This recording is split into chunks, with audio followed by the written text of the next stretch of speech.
Mereka sangat menginginkan anak, tetapi sepertinya mereka tidak mungkin mendapatkannya. Pada suatu hari, istrinya mendatangi penyihir tua dan menyampaikan bahwa ia ingin punya anak. Jangan sedih, nak. Di mana ada kemauan, di situ ada jalan. Ambillah benih ini dan tanam di dalam pot. Lalu tunggu dan lihatlah, kau akan terkejut. Sang istri sangat senang dan berterima kasih kepada penyihir. Sebagai balasannya, ia memberikan uang kepada penyihir. Kemudian, sang istri langsung pulang dan menanam benih itu di dalam pot. Dengan sabar, sang istri mulai menunggu di samping pot itu. Tak lama, sebuah bunga mirip tulip mulai mekar. Saat itu, si istri berkata dalam hatinya, "Sungguh bunga yang indah." Dengan daun bunga yang masih kuncup, ia memegang dan mencium bunga itu. Tak lama kemudian, daun bunganya mulai terbuka. Di dalam bunga itu duduklah seorang anak. Dengan keheranan, ia mengambil anak perempuan bertubuh mungil itu. "Badanmu kecil sekali. Kau akan kuberi nama Tambelina." Ia membuatkan tempat tidur dari cangkang kenari untuk Tambelina, kasurnya dari daun violet, dan selimutnya dari kelopak mawar. Tambelina cepat beradaptasi dengan kehidupan barunya. Pada malam hari, ia tidur di tempat tidur yang dibuat khusus untuknya. Dan pada siang hari, ia bermain di atas meja dan bernyanyi. Pada satu malam saat Tambelina tidur, seekor katak yang jelek muncul dari jendela.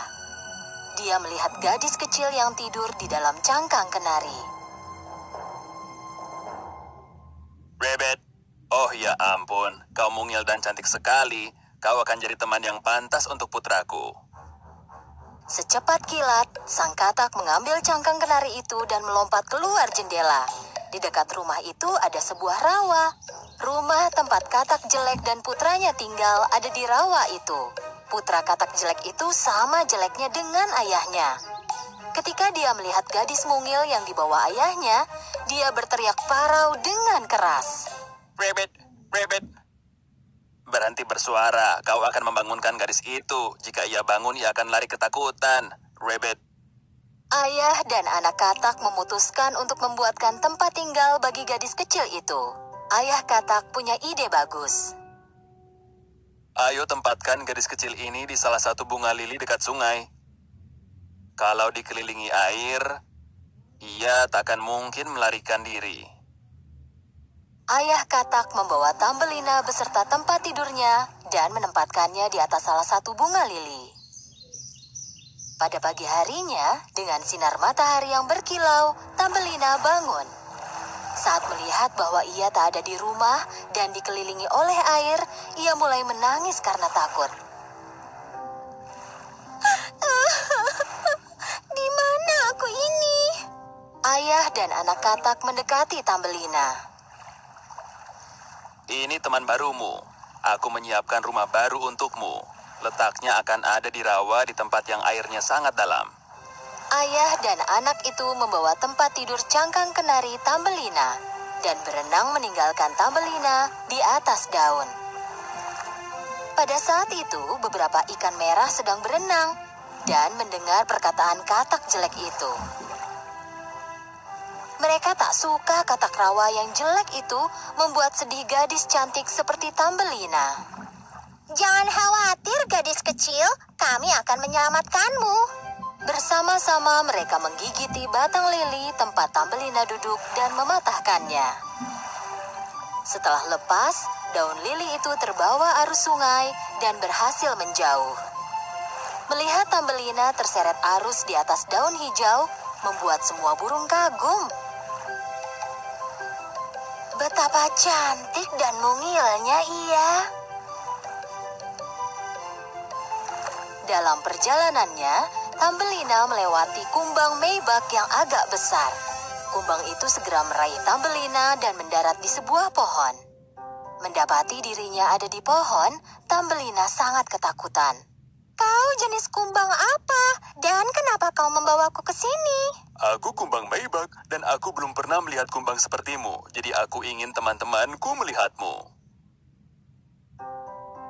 Lalu semua kumbang meibak lain yang ada di pohon itu datang mengunjungi Tambelina. Sambil berusaha untuk tidak menunjukkannya, semua kumbang itu cemburu akan kecantikan Tambelina. Kau makhluk yang lucu. Ya ampun, kau bahkan tak punya sayap. Jelek sekali, membuatmu tak sanggup untuk melihatnya. Kau bebas pergi kemanapun. Kami tak sudi ada makhluk jelek di dekat kami. Tambelina menghabiskan seluruh musim panas sendirian. Ia mengatasi lapar dan hausnya dengan minum air dari bunga. Waktu berlalu dan cuaca mulai dingin. Karena mengenakan baju musim panas, Tambelina mulai kedinginan. Sebuah ladang terlihat di kejauhan. Ladang itu tertutup jerami. Setelah lama berjalan, Tambelina berhasil tiba di ladang itu. Di bawah jerami, ia berhasil menemukan rumah tikus ladang. Dengan berharap untuk menemukan makanan, Tambelina mengetuk pintu dan meminta sedikit jelai. Tikus ladang yang baik itu mengundangnya masuk. Ia segera masuk dan memakan semua makanan yang ditawarkan tikus ladang. Tikus ladang sangat menyukai Tambelina. Jika kau bercerita kepadaku setiap hari, kau boleh tinggal bersamaku sampai musim dingin berakhir. Dengan sangat senang, Tambelina menerima tawaran itu. Hari ini tetanggaku akan mampir. Kondisinya lebih baik daripada aku. Jika kau pergi bersamanya, kau akan hidup nyaman. Tapi ingatlah, matanya sangat kabur. Kau akan perlu menceritakan dongeng terbaikmu dan temani dia selamanya. Tak lama kemudian, dengan bulu halus di punggungnya, muncullah seekor tikus mondok. Tambelina tidak terlalu senang dengan tikus mondok itu, tapi ia tak ingin mengecewakannya, jadi ia pun setuju bernyanyi untuknya. Terbanglah kepik, pernikahannya esok hari, ibu akan membelikanmu sepatu dan baju besok. Meskipun matanya rabun, tikus mondok sadar bahwa dia menyukai Tambelina dan memutuskan membawanya pulang. Aku berhasil sampai ke sini dengan menggali lubang dan membuat terowongan. Jika kau mau, kita bisa mengikuti terowongan itu dan melihat-lihat rumahku. Tambelina ragu-ragu untuk pergi. Melihat bahwa tikus tanah setuju, Tambelina pun menerima tawaran itu. Mereka berhasil menemukan jalan pulang. Di perjalanan, mereka melihat seekor burung layang-layang terbaring miring di tanah. Kepala dan kakinya terselip di bawah bulu-bulunya.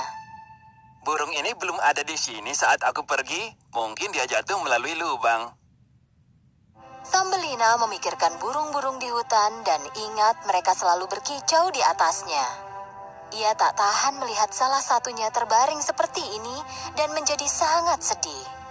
Tanpa dilihat oleh tikus ladang atau tikus mondok, ia berpaling ke burung layang-layang itu dan menciumnya. Ini bisa jadi salah satu burung yang berkicau di musim panas. Jika benar aku berhutang kepadanya.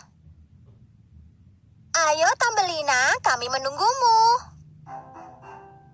Tambelina tak bisa tidur malam itu. Ia merajut selimut dari jerami.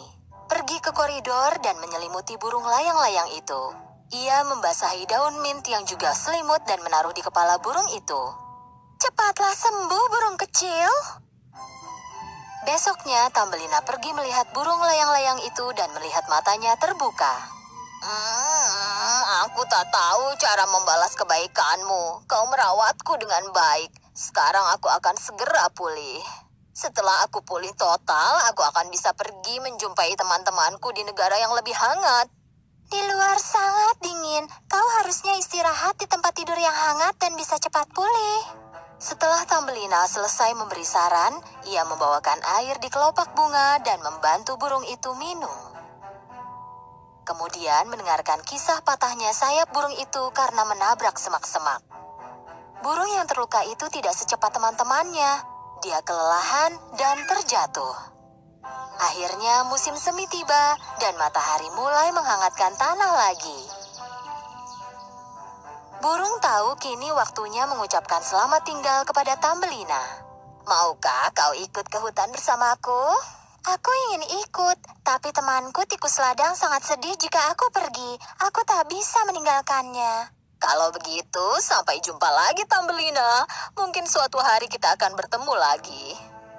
Dengan berlinang air mata, Tambelina melihat burung itu terbang menjauh.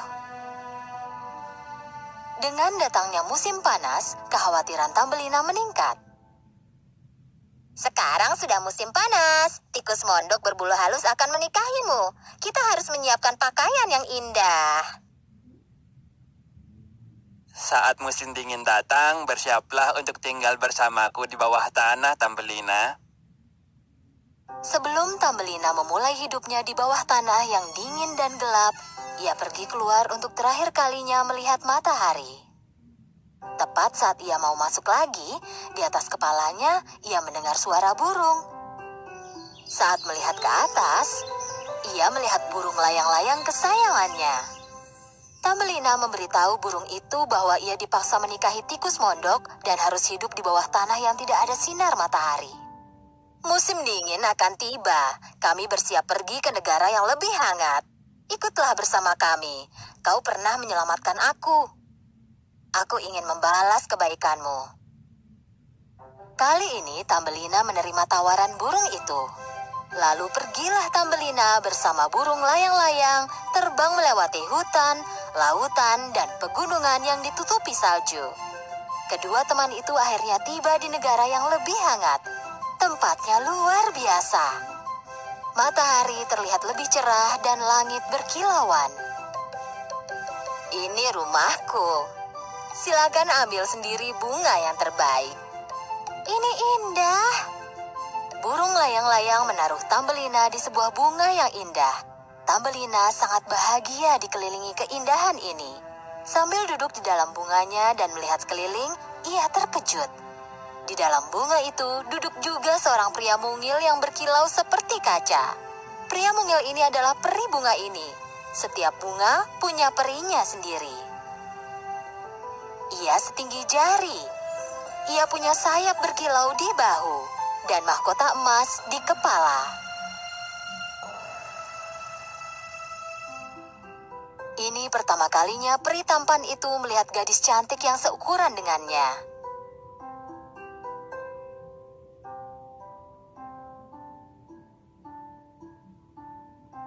Siapa namamu, gadis cantik? Namaku Tambelina. Peri itu melepaskan mahkotanya dan memasangkannya ke kepala Tambelina.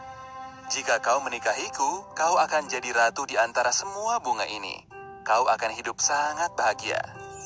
Setelah menjalani hidup yang penuh kesusahan, bisa ada di lingkungan yang indah ini membuat Tambelina sangat bahagia mendengar lamaran dari peri yang sangat tampan. Peri memegang tangan Tambelina. Dan tepat saat itu, dua sayap muncul di bahu Tambelina.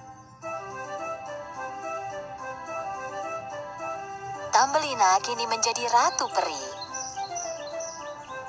Mereka pun hidup bahagia selamanya.